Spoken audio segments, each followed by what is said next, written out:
Welcome to HortTube.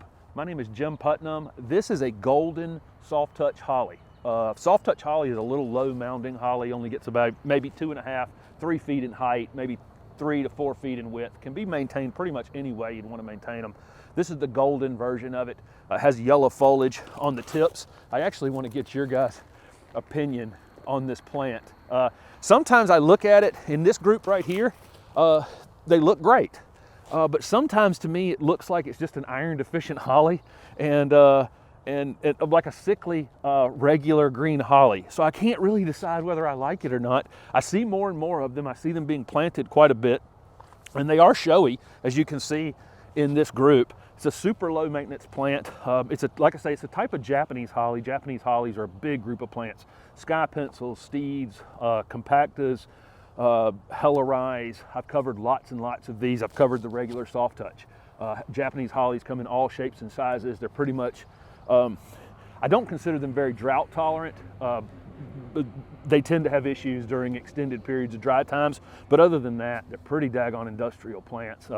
Not a lot of pest, and like I say, pretty low maintenance. This one right here is soft touch is probably the most popular, the regular green soft touch now, because it's just a perfect little low doming mound. It's very boxwood-like, and like I say, extremely low maintenance. This gold version though, like I say, I can't figure out whether I like it or not, and I'll let you guys make up your minds on that.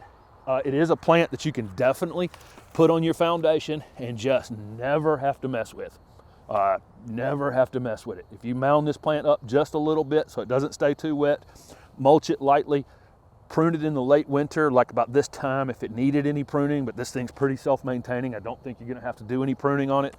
And then fertilize it about this time with some sort of slow release fertilizer. This is a plant that you never have to really worry about at all, and it'd just be a perfect little low dome. Maybe in about 10 or 15 years, you'd want to cut it back hard one time. Japanese hollies are responsive, very good at responding well to being reset, where you can prune them really, really hard one time in the future, you know, down to a foot tall, almost take every leaf off, and they'll come back out and look beautiful from that. So anyway, let me know what you guys think about this golden soft touch holly. Thank you very much for watching this video, and don't forget to subscribe to my YouTube channel for future videos.